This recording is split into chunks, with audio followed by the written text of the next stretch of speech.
이 로마의 게르만 족속들에게 복음이 들어가고 게르만 족속들이 복음을 북진해 가지고 앵글로 섹션에게 영국 사람들에게 복음을 퍼뜨렸어요. 그 영국에 있는 복음이 저 북쪽에 있는 노르웨이 스칸디나비아 쪽에 소위 말하는 무적의 해적들인 바이킹에게까지 복음이 들어가는 거예요. 바이킹이 역사에서 아주 짧은 시간에 종족을 감추게 된 이야기를 여러분 들어보셨나요? 유럽 일대를 자기 안방처럼 드나들던 무적의 해적들이 바이킹이에요. 남쪽으로 포르투갈, 스페인, 독일과 불란서, 이태리 그쪽을 완전히 약탈하러 다니는 사람들인데 남부 유럽에 와서 약탈하면서 한 가지 자기 나라하고 다른 점을 아주 뚜렷하게 발견하게 됩니다. 그게 뭐냐 하면 자기 나라 여자들은 게으르고 방탕하고 아주 집안도 엉망진창으로 만드는 여인들인데 이 남쪽의 가정에 들어가 보면 비록 도둑질하러 왔고 약탈하러 왔는데 가정들이 너무 경건하고 깨끗하고 그래서 그 원인이 뭔가 봤더니 남부 유럽에 있는 여성들 사람들이 다 믿음의 사람들이에요. 그래서 거기에서 여성들을 막 납치를 해가지고 대량으로 끌고 가서 자기 아내들로 삼아 강제로 아내를 삼고 또 해적하러 나갑니다. 나가서 못 돌아오는 사람도 태반이고 여러분 끌려간 남부의 여성들의 입장에서 한번 생각을 해보세요. 그야말로 사생활을 가졌잖아요. 남편의 얼굴도 모르고 태어나는 아이들의 아비의 얼굴도 모르는 그 아이들을 배 가지고 길러가면서 어떻게 길렀을까요? 결국은 자기 혈통이잖아요. 그 엄마들이 말씀과 기도로 산모 교육하면서부터 시작합니다. 비록 기구한 운명에서 생명을 잉태했지만 생명은 하나님이 주신 것으로 알고 그 아이들을 태아 때부터 기도하면서 그 아버지들이 해적이고 나쁜 사람이고 도둑놈들이지만 이 아이만큼은 그들의 피를 받지 않도록 나아가지고 말씀으로 길러가지고요. 성장한 아이들이 그 아버지 따라서 바이킹이 됐을까요? 안 됐을까요? 한 사람도 된 사람. 당대로 완전히 끝나버린. 오히려 이 자녀들이 성장을 해가지고 또 자녀를 받는데 그 자녀들이 필그림의 조상, 청교도의 조상이 되는 거죠. 저는 여기서 많은 도전을 받습니다. 우리가 다 더러운 죄인의 피를 타고났지만 예수 그리스도 안에서는 죄인을 의인되게 하시는 능력이 있음을 믿으시기 바랍니다. 멕시코는 우리보다 앞선 나라예요. 그러나 스페인의 식민지를 수백 년 살면서 로마 천주교회를 뿌리를 내렸는데 그게 변질됐어요. 성모 마리아를 섬깁니다. 가타루페라는 이름으로 성모 마리아를 섬기는데 동네마다 마을 입구마다 옛날에 우리 한국에 무슨 장승 세우듯이 선앙당 세우듯이 집집마다 이 가다루페 신상을 갖다 놓고 거기다가 복을 빌어요. 여러분 성경에 어디에 마리아를 섬기라는 구절이 한 구절이라도 있습니까? 그러니까 엄밀히 말하면 멕시코는 기독교 국가가 아니고 미신 국가예요. 미신 국가. 말씀이 없고 예수 복음이 없는 신앙은요 두 가지로 갑니다. 신비주의, 하나는 기복주의입니다. 그건 어느 종교든지 마찬가지고 우리의 신앙 속에서도 이 말씀이 없으면 신비 아니면 기복입니다.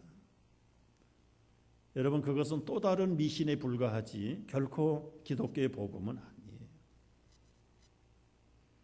복음이 있으면 죄인을 의인되게 하시고 어두움을 빛으로 바꾸는 역사가 나요. 멕시코는 아까 총회장 목사님 말씀처럼 이제는 추수할 때가 됐습니다. 누구든지 오시면 얼마든지 말을 못해서 용기를 내지 못할 필요도 없어요. 저는 김성 교사님을 보면서도 그걸 확신하고 돌아와요. 여러분, 이 로마와 영국을 불살랐던 그 복음이 영국 사람들이 아프리카의 선교사를 아주, 물론 부작용도 있고 지탄을 받는 일도 있지만 식인종들에게 선교사를 보내가지고 가면 가는 족족 잡혀먹히고, 그러면 선교사들이 더 이상 여기는 위험하니까 오지 마십시오, 보내지 마십시오 그래야 되는데, 여기는 계속 선교사가 필요합니다. 통계를 보면은 영국 선교사가 아프리카에 가서 순교한 것을 관을 이어 놓으면은요, 서울에서 부산까지 450km예요. 그걸 3번 왔다 갔다 할 수 있는 사람들이 아프리카에 가서 순교를 해요.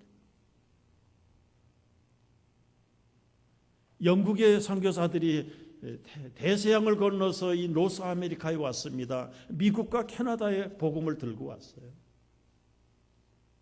미국 교회가 성장을 해가지고 태평양을 건너서 그 어둠의 시절에 조선 한국 땅에 선교사를 보냈어요.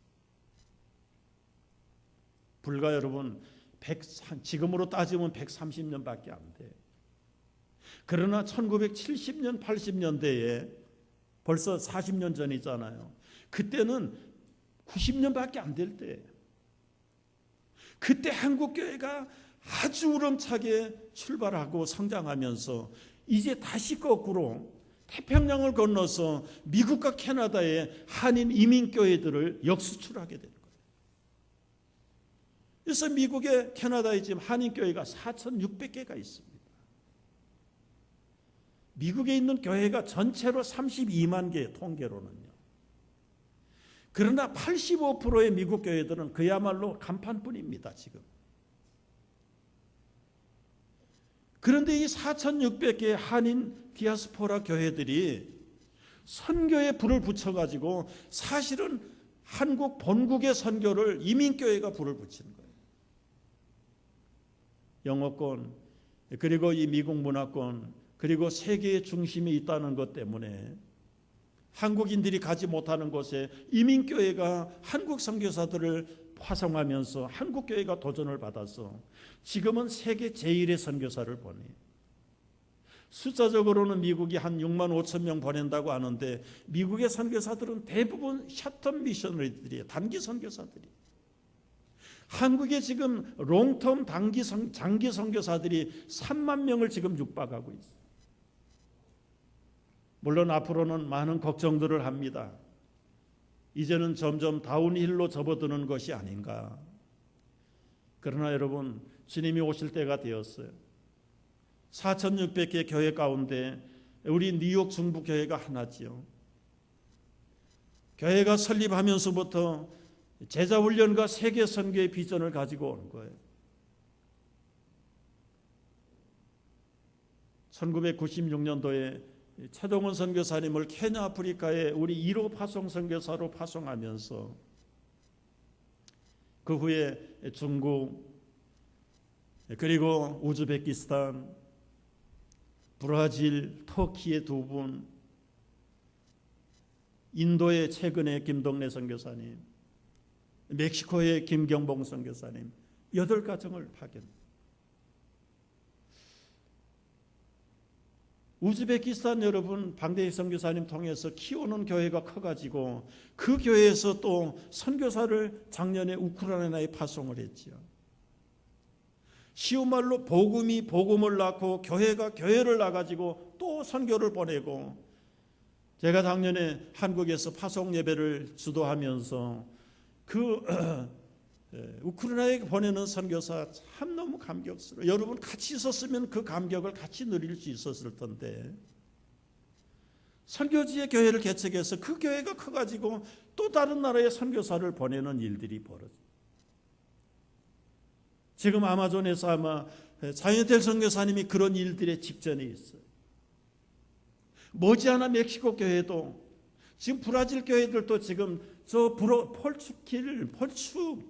쓰는 폴츠칼의 선교사들을 많이 보낸다고. 지금 세계가 서로 복음으로 주거니 받거니 하는 그런 입장에 와 있는데, 우리 교회가 해야 할 일이 뭘까요? 우리를 왜 뉴욕 땅에 하나님이 보내셨을까요? 여기 와서 잘 먹고 잘 살아봐야 그게 다 솔로몬을 필두로 해서 해본 사람들의 마지막 고백이 무엇입니까? 해 아래 새 것도 없고 헛되고 헛되니 모든 것이 헛될 뿐입니다. 가장 보람있게 사는 것, 하나님이 나를 만드시고 여기에다가 심으셔서 그분이 원하시는 신적인 목표와 도전이 뭔가, 그걸 행하는 것만큼 보람된 일이요. 결국은 우리가 구원받고 우리가 영원한 생명을 소유하고 사는 것처럼 이 생명을 감당하지 못하고 잃어버리는 수많은 세계의 민족들, 그들을 향해서 우리가 섬기라고 보냄을 받은 사람. 우리 선교 슬로건을 한번 외치고 기도하겠습니다. 우리 교회 선교 슬로건이 뭐죠? 다 같이 널리 선교. 시작. 가든지 보내든지 하라. 다시 한번 가든지 보내든지 하라. 여러분, 고 서포트예요. 일선에 못 가면 서포트를 해야 돼. 아까 김영로 집사님이 현장에 가서도 여러 번 그 말씀을 되뇌이더라고요. 목사님, 저는 현장에는 못 가지만 정말 와보니까 돈을 많이 벌어야 될 이유를 분명히 알았습니다. 돈 가지고 물론 선교하는 건 아니지만 돈이 없어도 안 돼.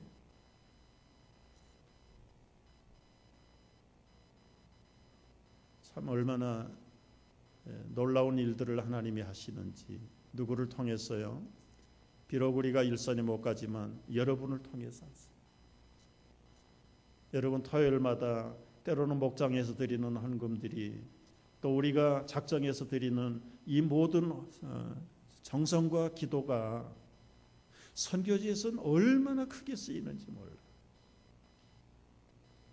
할 일이 너무 많습니다.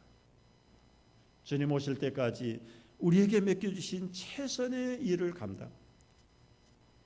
선교사님 부탁하신 것처럼 때로는 실패가 있고 낙심될 때에 저는 그걸 재밌는 표현으로 펑크를 만났을 때라는 말로 바꿔봤어요. 우연한 펑크가 없어요. 정말 뉴욕에서 특별히 할 일 없이 해봐도 안 되는 사람들, 아마 주님의 부르심이 아닌가 한번 생각을 해보는 주간이 되면 좋겠어요. 우리가 부르는 찬송가, 예수가 부르는 소리, 그 음성 부드러워. 처음에는 부드럽게 불러요. 그래도 못 알아듣고 듣지 않으면 나중에는 아주 힘들게 불러드립니다.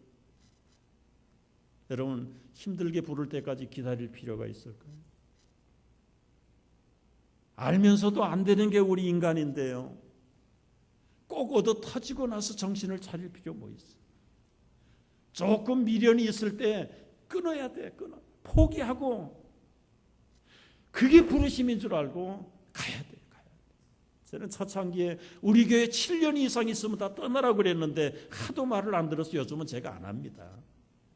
어디로 떠나요? 다른 교회로 가라는 얘기가 아니라 우리가 멀리 가든 가까이 가든 이 선교 하나님의 마음, 아까 우리 젊은이들이 불렀던 아버지의 마음과 눈물이 있는 곳에 우리의 마음과 눈물이 있어야 돼. 이것이 우리를 이 땅에 보내신 목적이고 우리를 구원하신 주님의 신적인 부르심이라는 걸 깨닫고요. 국경 너머로만 가는 것이 아니라 우리 집 근처에 건질죄인 많잖아요. 여러분, 아무리 태신자여도 꼼짝을 하지 않는 사람들, 그러다가 혼납니다. 여러분, 혼나요. 혼나고 나서 정신 차리지 말고 우리가 할 수 있는 방법을 스텝 바이 스텝으로 여러분에게 다 쉐어링 하잖아요. 일단은 마음에 품으세요. 그리고 기도부터 하세요. 그리고 기회를 만드세요. 전화를 하든 문자를 보내든 이메일을 보내든, 그 다음에는 나눠요. 차 한 잔도 나누고 식사도 나누고 조그만 선물도 나누고, 그래서 교제를 하시고 그분들을 결국은 그리스도께로 인도할 수 있는 그런 마음의 결단이 시작될 때 우리는 보내는 선교사의 사명 감당할 거예요. 그런 이름 없는 우리 모두를 통해서 주님은 사도행전 29장의 주인공들로 써주실 줄로 믿습니다. 이 한 주간 승리하는 우리 모두 되기를 주의 이름으로 축복합니다.